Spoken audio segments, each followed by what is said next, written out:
Hola, vamos a iniciar con una pequeña introducción al perfil sensorial 2, con una pequeña pregunta que dice: ¿por qué medir la función sensorial? Independientemente de las distintas motivaciones que ustedes tengan para tomar este taller, el reconocer que el procesamiento sensorial tiene un rol fundamental en el desarrollo de los seres humanos, en especial de los niños, pues es de vital importancia. Es muy difícil en la actualidad tener instrumentos estandarizados y cuantitativos que nos permitan obtener medidas de estos tipos de procesamientos. Inclusive en el gremio médico es muy complicado que estos conceptos sean como asimilados de manera colegiada o por gran parte de las personas, de los profesionales de esta área, por la dificultad que tiene pues para poder obtener esos elementos. Sin embargo, pues es muy importante mencionar que dentro del desarrollo de los seres humanos, sobre todo en la propuesta que utiliza Williams y Schellenberg, esta es una pirámide, la pirámide del aprendizaje, y parte de un enfoque de terapia ocupacional que habla acerca de áreas ocupacionales, donde principalmente y en el nivel 4 es donde los sujetos, los niños, llegan a consulta o es donde presentan sus dificultades, ya sea en el contexto del aprendizaje académico, en la conducta o en actividades de la vida diaria. Bajo esta lógica, pues lo más importante es evaluar de abajo hacia arriba de la pirámide para poder identificar que en el sistema nervioso, específicamente hablando del desarrollo sensorial, es donde pudiera haber una dificultad que va a llevar a una subsecuente dificultad en otras áreas, ¿no? Recordando que a nivel de neurodesarrollo las primeras zonas en madurar en la corteza son zonas sensitivas y motoras, pues esto le da gran peso para poder fundamentar esta pregunta inicial de por qué es importante medir el procesamiento sensorial. También a nivel de tallo cerebral, pues, tálamo, pues son núcleos que integran este procesamiento sensorial a un nivel todavía más básico que a nivel cortical, y que pues nos revelan el cómo dan soporte a todos los otros elementos, llámese esquema corporal, seguridad postural, habilidad de discriminación sensorial, planeamiento motor, etcétera, etcétera, que van a dar como reflejo estos procesos muy complejos en el nivel 4 de la pirámide, ¿no? Es entonces que el perfil sensorial pues parte de un modelo de un autor que se llama Winnie Dunn, en el cual es un modelo ecológico, ya que enfatiza la importancia de analizar las demandas de la actividad y del entorno del niño para maximizar su autonomía. Y es entonces que Dunn entiende el procesamiento sensorial como un continuo y describe 4 patrones de procesamiento en función de un umbral neurológico y de la autorregulación. A diferencia de la propuesta de Ayres, pues donde habla acerca de la hiperreactividad y hiporreactividad, pues Dunn describe estos 4 tipos de patrones que hacen reflejo de entrada, perdón, del proceso de integración sensorial. De manera específica hablábamos acerca del umbral, vamos a centrarnos ahorita en eso. El umbral pues es ese punto, bueno, el umbral de reactividad es ese punto donde un estímulo llega y genera una respuesta. Por ejemplo, no sé si a alguno de ustedes les ha pasado que tienen un golpe en alguna parte del cuerpo y se les hace un morete, a veces nada más con tocarlo. Eso tiene que ver con la cantidad de estímulo que necesita su piel para generarse un hematoma o alguna marca. Pues esto lo pasa en los distintos canales sensoriales que tenemos, ¿no? Entonces, ese punto a lo largo de esta entrada neurológica, que en un extremo tenemos un alto nivel y abajo tenemos, pues, valga la redundancia, un bajo nivel, es ese punto de nivel de reactividad.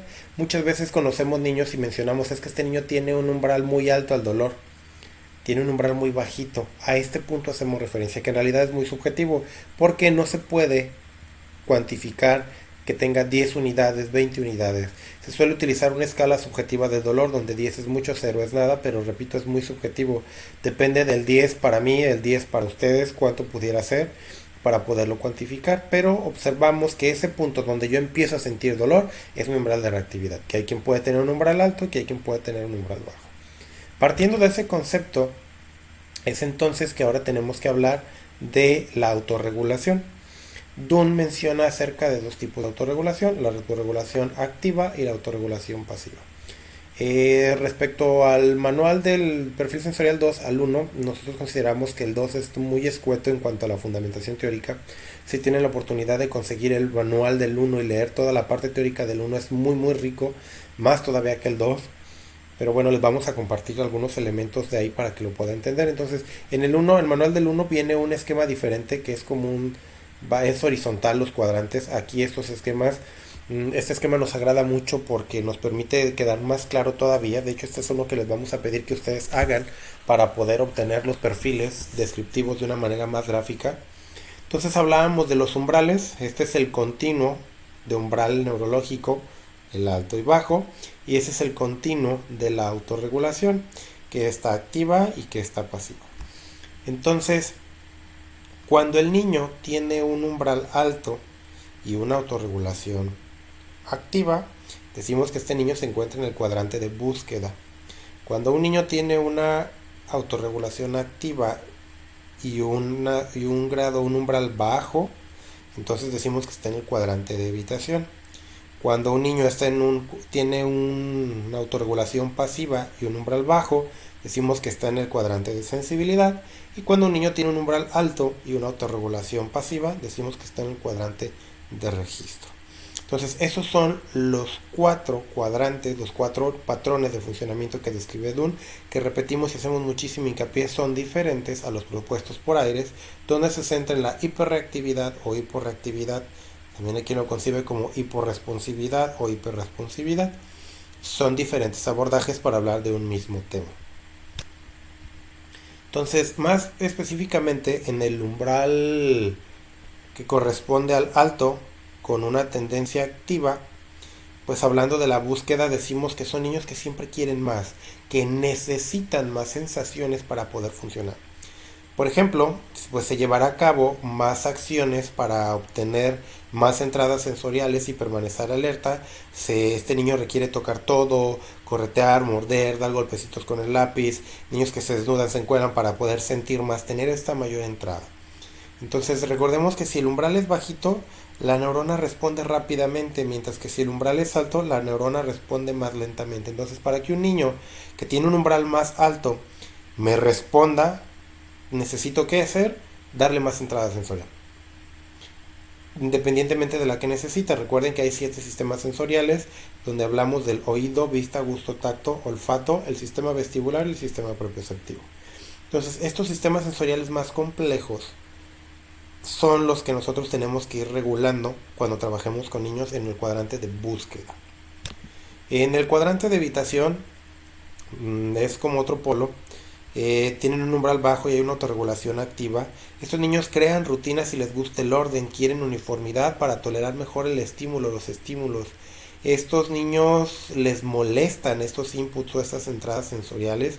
Por ejemplo, los niños que se mantienen al margen de las actividades, especialmente aquellas en las que sienten que no tienen el control y por ende pues evitan, se alejan, corren, se van, no quieren. Aparentemente son apáticos, pero en realidad es porque les genera mucho conflicto, porque recuerden que tiene un umbral bajo, con poquito el niño se va a activar, pero como tiene una autorregulación activa, se va a activar y va a buscar alejarse. Eso es bien importante que vayamos centrándonos, porque para comprender la sensibilidad, que es del otro lado, voy a regresarme un poco a este esquema, hablando acá en este elemento. Un niño dentro del cuadrante de sensibilidad es aquel que tiene una autorregulación pasiva y un umbral bajito. Es más exigente, ya que tiene una capacidad de detectar tremenda, a lo que ustedes no se podrían dar cuenta. Él sí lo identifica: sonidos, aromas, colores, formas. Por lo tanto, este niño es muy escrupuloso porque lo siente todo. En el cuadrante de registro, o registro pobre también se le ubica, son niños que tienen un umbral alto y una autorregulación pasiva. Parecen ser niños que coloquial o vulgarmente se dice que tienen sangre de atole, que tardan mucho en reaccionar, pero es porque en realidad su sistema nervioso está ignorando las entradas sensoriales, porque acuérdense que si tiene un umbral alto, requiere mucha información, pero le cuesta trabajo registrar esta información. Aparte de que quiere mucho, son niños que se ponen su ropa al revés, que pueden traer los elásticos de la ropa interior doblados y no presentan aparente malestar, que puede haberse golpeado y no les dolió. En realidad sí les dolió, pero les cuesta mucho trabajo procesarlo. Entonces aquí es donde podemos encontrar estas características, por mencionarlas algunas, de los distintos cuadrantes que propone Dunn. Es entonces que el perfil sensorial utiliza una estructura de referencia de integración sensorial y neurociencia, apoya la filosofía del cuidado centrada en la familia mediante el involucramiento de los cuidadores en el proceso de la obtención de los datos. Es una prueba que se aplica a los papás, que se aplica a los maestros, que te contestan dependiendo las características que ellos observen de sus hijos, y para eso pues nosotros les recomendamos que si tienen dudas o algo les llama la atención del perfil, apliquen varios, aplíquenle uno a mamá, aplíquenle uno a papá. Si el niño está en edad, pueden mandarle la versión para maestros, que a diferencia del perfil sensorial 1, que no la tiene, en el 2 tenemos esa otra herramienta específica. Y entonces el perfil sensorial va a ser un enlace necesario entre el desempeño en la vida diaria y la teoría que facilita la toma de decisiones. El identificar el cuadrante del niño nos va a permitir hacer los ajustes necesarios para que el niño sea más funcional. La siguiente ficha técnica, pues encontramos algunas de las características. El autor principal sigue siendo Dunn. Tiene dos rangos de, bueno, no rangos, dos tipos de baremos, tanto para población española como población estadounidense. Es muy importante recordar que pues en México estamos muy limitados en cuanto a este tipo de instrumentos y en psicométricos en general, entonces pues aprovechamos de que tiene una muestra española, no es latino, pero es algo más cercano al de menos la redacción de los ítems, como lo vamos a estar planteando. Es una prueba muy noble, abarca de los 5 a los 20 minutos los tiempos de aplicación, dependiendo de la forma que vayan a usar. Otra bondad tremenda que tenemos es la edad, el rango de edad. Actualmente identificamos que hay 4 tipos de elementos en cuanto a su estructura. Está la edición Infant de 0 a 6 meses, de Toddler de 7 a 35 meses, Kid de 3 a 14 años, y en este de aquí es donde se incluye la versión para el profesor. A diferencia del 1, donde nada más se podía aplicar de los 3 años en adelante, aquí sí se puede aplicar con niños de mayor edad, es de mayor edad hasta la preadolescencia, casi la adolescencia misma, y desde bebés, desde recién nacidos. Son más básicos, los vamos a ir revisando en el taller, pero es muy importante que tenemos un rango de edad mayor. Y para finalizar esta pequeña introducción, pues en lo que compete específicamente al instrumento que es para docentes, pues está dividido en 4 puntuaciones adicionales que reflejan el punto de vista pues, del profesor. Entonces es muy importante que tengamos en cuenta que según los autores han mencionado que estos problemas que se dan en el contexto escolar hacen alusión, me voy a regresar un poquito, específicamente a los niños que se encuentran en el cuadrante de registro y en el cuadrante de sensibilidad. Entonces, esta subprueba va a poder evaluar específicamente estos dos tipos de procesamiento sensorial, si están presentes o no, dentro de estos 4 factores. El factor 1 refleja la necesidad que tiene el alumno de recibir ayudas externas para participar en el proceso de aprendizaje. En el 2 refleja la conciencia y atención del alumno en situaciones de aprendizaje. 3 refleja la tolerancia del alumno a situaciones de aprendizaje. 4 refleja la disposición del alumno para aprender en situaciones de aprendizaje.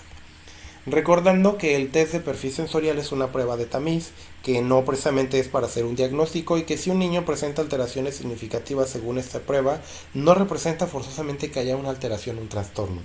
Lo ideal sería que el niño, después de observar algunas alteraciones de manera cualitativa, se le aplique este instrumento, y si aquí no sigue llamando la atención, se le aplique otro instrumento más, que es más limitado el acceso a él por la formación que se ocupa para poderlo aplicar e interpretar, y que entonces ahora sí se pueda llegar a un acuerdo en si el niño tiene un trastorno del procesamiento sensorial, ¿no? Entonces hay que ser muy prudente con ello. Es un test de autoinforme, los test de autoinforme tienen ciertas limitantes, pero es una herramienta más que nos va a permitir a nosotros abordar a nuestros casos, comprender a los niños, a las niñas con los que trabajamos y poner cartas en el asunto. Les recordamos que es muy importante que nos platiquen sus dudas en la plataforma para poder atenderlas y que tengan una excelente experiencia de aprendizaje.